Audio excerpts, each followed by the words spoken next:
Hello students, welcome to our channel e-learning group GSS Jaroda. Today I am going to teach you the fourth lesson of Beehives class 9 named A Truly Beautiful Mind. Today I will take the remaining part and the second part of this lesson. आइए students, जैसा कि a truly beautiful mind जो lesson हम पढ़ रहे थे, हमने इसमें आइंस्टीन, जो अल्बर्ट आइंस्टीन ग्रेट साइंटिस्ट हैं, उनकी लाइफ को जाना। और इसका जो फर्स्ट पार्ट है उसमें हमने उनकी चाइल्डहुड, उनका बचपन कहाँ बीता, कैसे बीता, स्कूलिंग कहाँ हुई और बचपन में वो किस टाइप के बच्चे थे, और फिर उसके बाद उन्होंने किस तरह से एफर्ट्स किए और स्कूलिंग की और कॉलेज लेवल पर पहुँचे। ये जानकारी हमने इनके मदर एंड फादर के बारे में जाना और उनकी जो अर्लियर लाइफ थी उसके बारे में जानकारी ली। अब हम नेक्स्ट पैराग्राफ लेंगे जिसमें आगे की जो उनकी लाइफ है उसके बारे में जानेंगे कि आगे उनके जीवन में क्या हुआ। लास्ट हमने पढ़ा था कि वो गणित में, मैथमेटिक्स में बहुत ही हाईली गिफ्टेड थे। लास्ट पैराग्राफ हमने देखा था।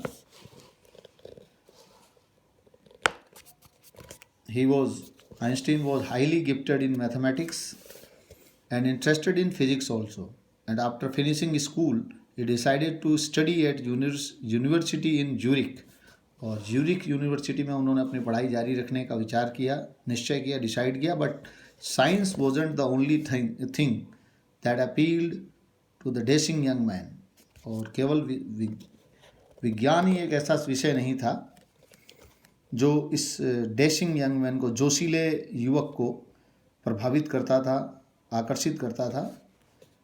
विद द वॉलरस मॉस्टेज, जिसकी बड़ी लंबी गहरी मूछें थी, उस युवक को मात्र विज्ञान ही एक ऐसा विषय नहीं था जो अपील करता था, यानी काफ़ी उससे वो प्रभावित थे, ऐसा बिल्कुल भी नहीं था।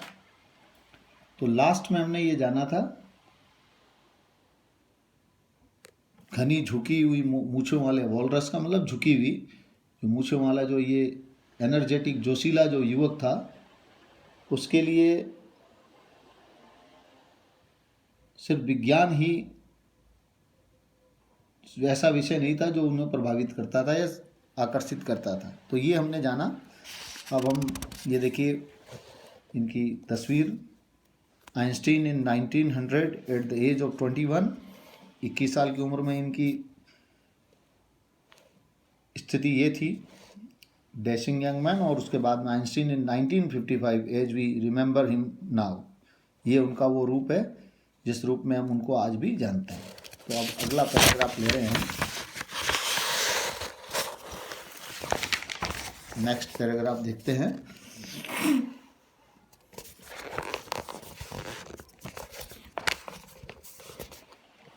हेलो, 7th पैराग्राफ ले रहे हैं। He also felt a special interest. इसके अलावा अभी कुछ बातें हमने जानी उनके लाइफ के बारे में, लास्ट वीडियो में भी देखा था और रिकैप भी किया गया अभी। He also felt a special interest in fellow students. इसके अलावा जो उनके फेलो स्टूडेंट्स हुआ करते थे, साथी विद्यार्थी जो होते थे, फेलो मैंने आपको बताया था, जिस किसी भी वर्ड के पहले फेलो लग जाए पीछे की साइड या आगे की तरफ, तो उसका मतलब साथी होता है। तो he also felt a special interest in a fellow student. वो इसके अलावा उनका एक स्पेशल इंटरेस्ट था अपने एक साथी स्टूडेंट में। नाम था जिसका मिलेवा मैरिक। मिलेवा मैरिक नाम की जो उनकी एक साथी स्टूडेंट थी, क्लासमेट जो थी, उसमें उनकी स्पेशल इंटरेस्ट था, रुचि थी। नाम था जिसका Mileva Maric. whom he found to be a clever, जिसको कि वो मानते थे, found to be a clever creature, एक क्लेवर क्रीचर के रूप में, यानी एक चतुर प्राणी के रूप में मिलेवा को वो देखते थे। उनको लगता था कि ये एक चतुर प्राणी है।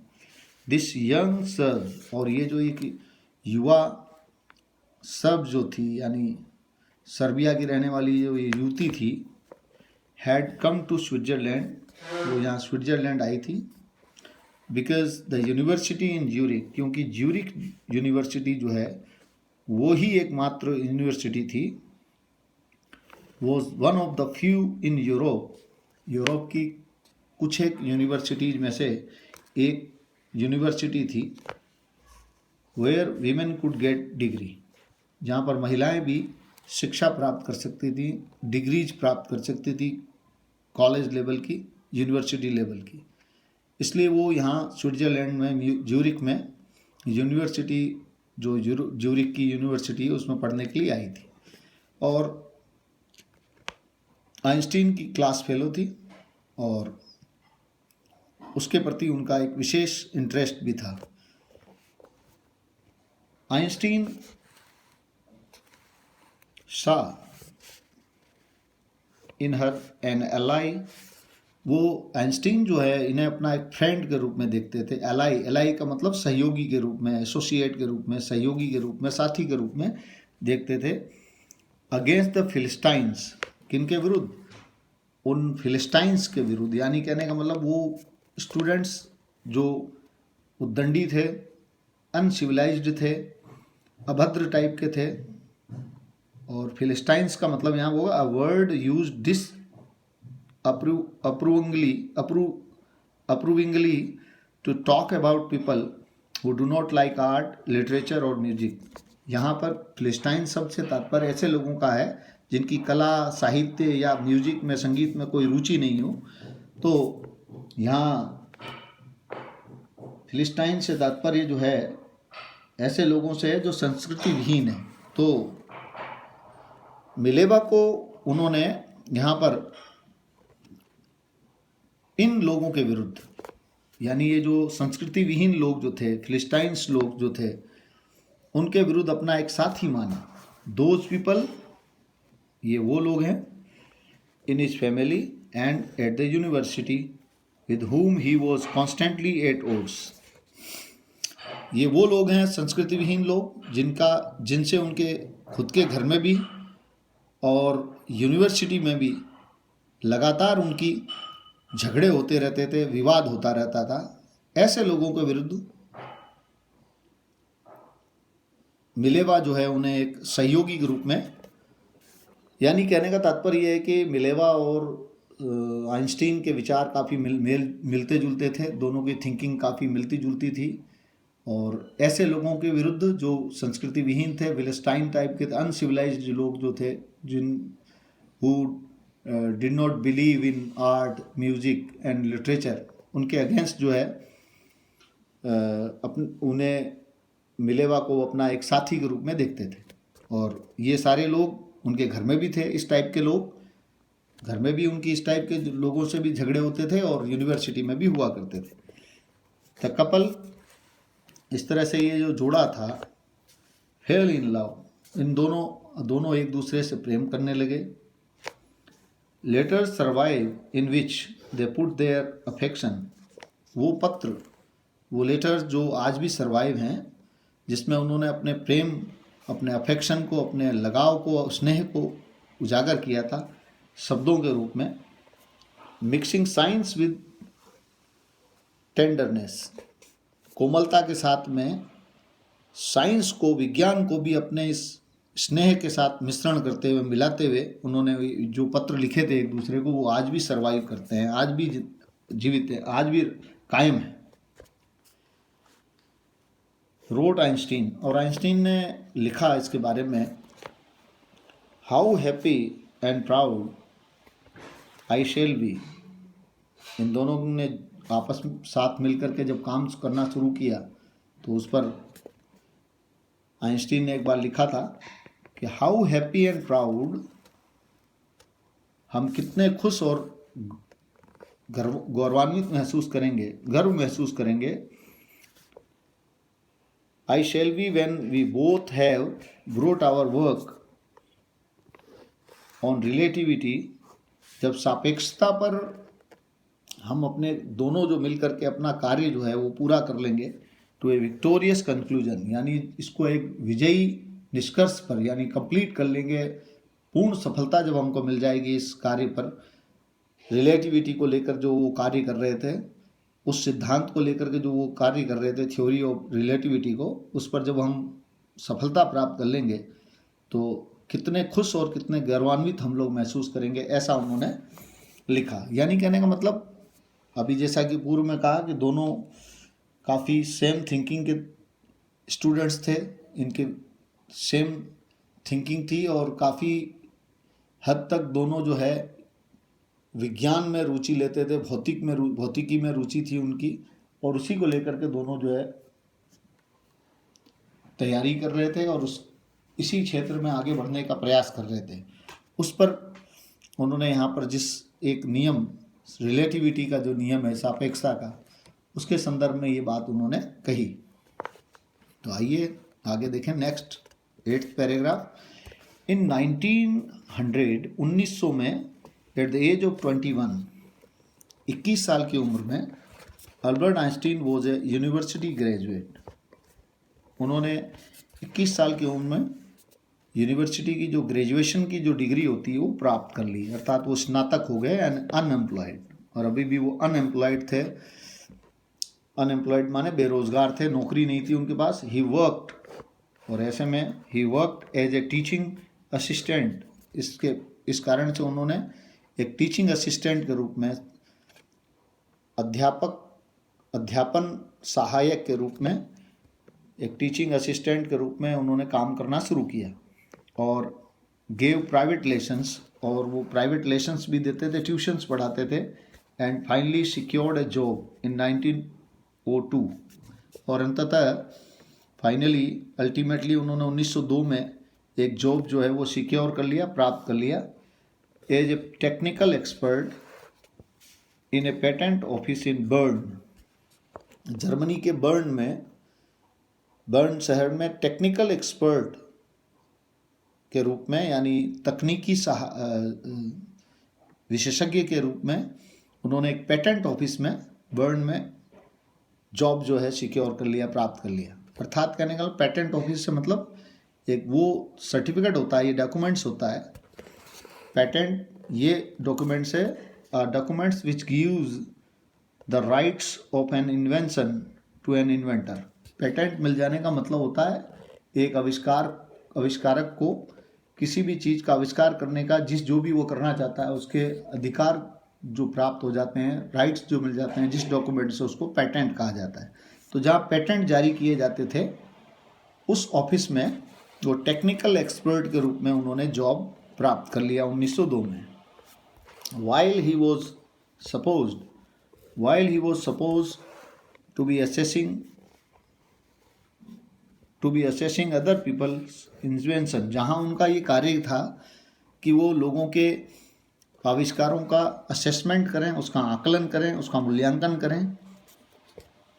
ऐसे में आइंस्टीन क्या करते थे? आइंस्टीन वॉज एक्चुअली डेवलपिंग, वहीं जहाँ उनका जॉब तो ये था कि वहाँ जो भी इन्वेंशंस आते थे इन्वेंटर लेकर के उसको असेस करना था, लेकिन उसके बजाय वो वहाँ क्या कर रहे थे? वो actually developing his own ideas. वो एक्चुअली अपने खुद के जो विचार हैं उनको गुप्त रूप से विकसित कर रहे थे। अपनी खुद की जो आइडियाज़ थे, अपनी जो खुद के दिमाग में जो उनके सिद्धांत चल रहे थे, उसको भी वो वहाँ पर डेवलप कर रहे थे। He is said to have, ऐसा बताया जाता है उनके बारे में जोकिंगली, कि वो कोल्ड हिज डेस्क, उनकी जो मेज़ थी, अपनी जो मेज़ थी जिस पर वो काम करते थे, उसकी जो ड्रार थी, उस ड्रार यानी दराज एट द वर्क, जहाँ पर वो काम करते थे, उसको उन्होंने नाम दे रखा था ब्यूरो ऑफ थियोरेटिकल फिजिक्स। यानी जो उनके आइडियाज़ थे, जबकि वो पेटेंट ऑफिस था, लेकिन उनके खुद की जो रुचि फिजिक्स में थी, उस कारण से वो अपने उस मेज़ को जिस पर वो काम करते थे, उन्होंने मजाकिया अंदाज में उसको एक नाम दे रखा था, ब्यूरो ऑफ थियोरेटिकल फिजिक्स। यानी ब्यूरो का मतलब ऑफिस होता है, और थियोरेटिकल फिजिक्स का मतलब सैद्धांतिक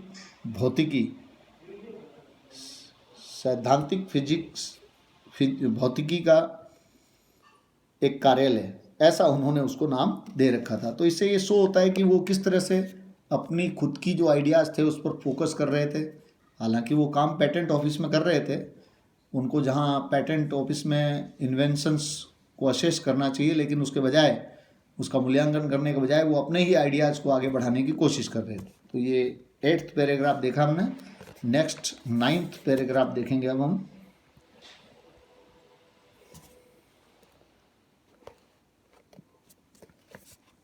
One of the famous papers of 1905, 1905 के जो कुछ फेमस शोध पत्र जो थे उनमें से एक वो Einstein's special theory of relativity. उनमें से एक था आइंस्टीन का सापेक्षता का सिद्धांत, विशेष सापेक्षता का विशेष सिद्धांत आइंस्टीन द्वारा भी एक शोध पत्र 1905 में जारी किया गया अन्य शोध पत्रों के साथ। अकॉर्डिंग टू विच, जिसके अनुसार, इस सिद्धांत के अनुसार, टाइम एंड डिस्टेंस यानी समय और जो दूरी होती है आर नॉट एब्सोल्यूट, ये अपने आप में निरपेक्ष नहीं होती, अर्थात measured in itself not in measures in itself not in relation to anything else. ये दो ऐसी चीज़ होती हैं जो निरपेक्ष होती हैं, ये स्वयं ही अपने आप में काउंट होती हैं, स्वयं ही इनका मूल्यांकन होता है, मापन होता है।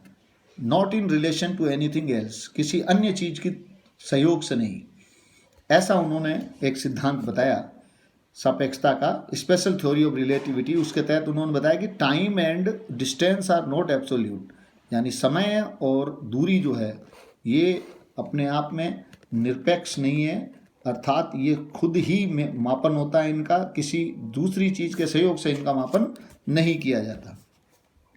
इंडीड टू परफेक्टली, जैसे एग्जाम्पल के तौर पर बताया, सही मायनों में, indeed two perfectly accurate clocks, यानी दो बिल्कुल सही, पूर्ण रूप से सही, एक्यूरेट का मतलब बिल्कुल सही, परफेक्ट माने पूर्ण रूप से, और एक्यूरेट का मतलब सही, जो क्लॉक्स हैं जो बिल्कुल सही चल रही है, will not continue to show the same time. उन्होंने बताया कि दो बिल्कुल सही घड़ियों को जब हम चलाते हैं तो वो बिल्कुल will not continue to show the same time, वो बिल्कुल एक जैसा समय नहीं दिखाएगी। If they come together again after a journey, जब वो लौट करके अपने वापस जब उसी स्थान पर आती हैं तो वो सेम टाइम नहीं दिखाएगी। अगर if one of them has been moving very fast relative to the other, अगर उन दोनों में से कोई एक जो है वो थोड़ी सी अपेक्षाकृत क्या है तेज चल रही है, तो ऐसे में निश्चित रूप से दोनों जो है सेम टाइम नहीं दिखाएगी। एक उदाहरण के द्वारा इन्होंने बताया।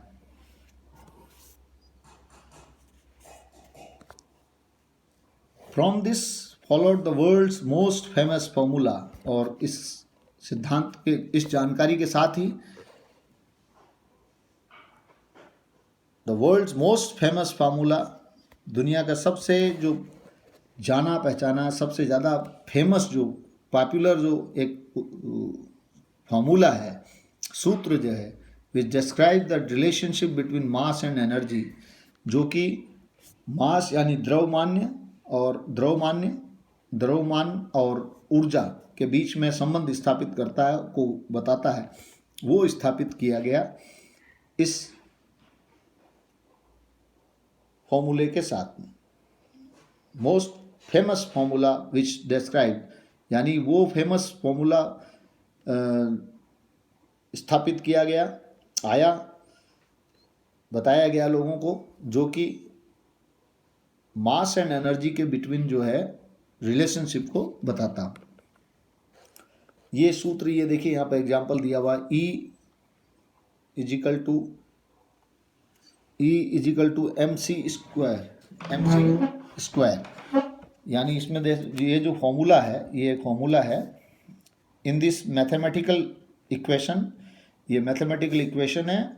ई, इसमें ई जो है वो एनर्जी के लिए स्टैंड करती है, M फॉर मास, और M जो है वो मास के लिए, द्रव्यमान के लिए, and C for the speed of the light, और C जो है इसमें वो प्रकाश की गति जो है उसको बताती है। इन ए वैक्यूम, एक निर्वात के अंदर, अबाउट, जो कि होती है लगभग 3 लाख किलोमीटर पर सेकेंड,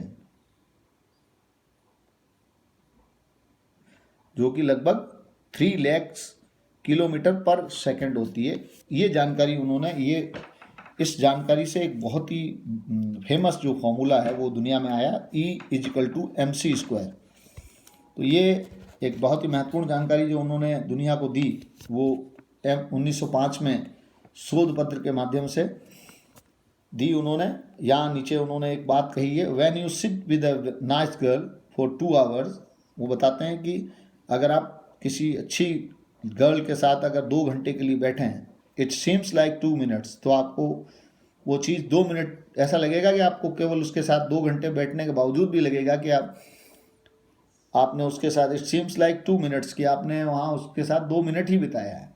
और when you sit on A hot stove for 2 minutes, और किसी गर्म स्टोव के ऊपर, चूल्हे के ऊपर अगर आप 2 मिनट्स बैठते हैं तो इट सीम्स लाइक 2 आवर्स, और वो लगता है आपको जैसे मानो आपको उसके ऊपर बैठे हुए 2 घंटे हो गए हैं। तो कहने का तात्पर्य ये है कि जिस चीज़ में हमारी रुचि होती है, इंटरेस्ट होता है, उसमें समय निकल जाता है, पता ही नहीं चलता, ऐसा लगता है कि अभी कुछ हुआ ही नहीं है, कोई ज़्यादा समय लगा ही नहीं है। और जब जिस काम में हमारी रुचि नहीं होती है, जिसमें हम इंटरेस्ट नहीं रखते, उस काम को भले ही हमने थोड़ी देर ही किया है, लेकिन ऐसा लगता है कि जैसे हमने बहुत ज़्यादा समय तक उस काम को कर लिया है। एंड दैट्स रिलेटिविटी, यही उनके अनुसार रिलेटिविटी है, उनके अनुसार यही सापेक्षता है। अल्बर्ट आइंस्टीन ने ये एक जानकारी जो है दी। अब हम इसका नेक्स्ट पैराग्राफ लेते हैं। तो 1905 में एक बहुत ही इम्पोर्टेंट जो पेपर उनका आया, शोध पत्र, जिसने, जैसे कि बताया गया शुरू में ही अपने जानकारी ली थी, लाइट है और इसके अलावा आपके एनर्जी है, और भी कई प्रकार की जानकारियां उन्होंने दी, जिससे कि उन्होंने तहलका मचा दिया विज्ञान के क्षेत्र में, और हमारी जो अंडरस्टैंडिंग थी इन चीज़ों को लेकर के, उनको भी बदला। नेक्स्ट पैराग्राफ देखते हैं हम इसका।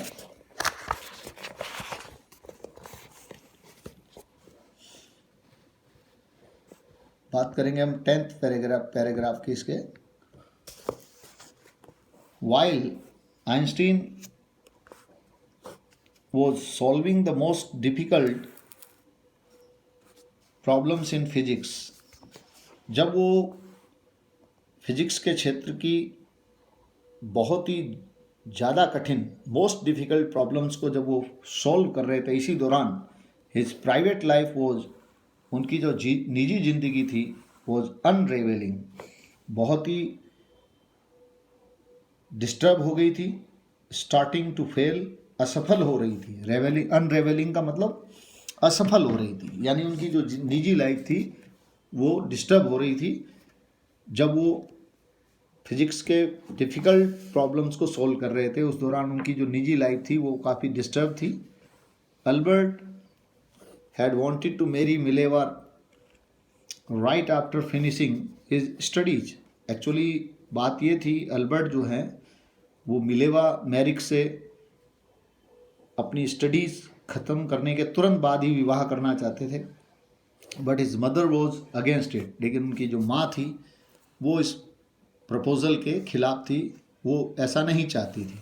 शी थॉट, क्योंकि उनका सोचना था, Mileva who was 3 year older than her son, Mileva जो कि उनके बेटे से 3 साल बड़ी थी, was too old for him, वो उसके बेटे के हिसाब से बड़ी है, बट बेटे की जो उम्र है उससे वो बड़ी है, ऐसा उनका मानना था।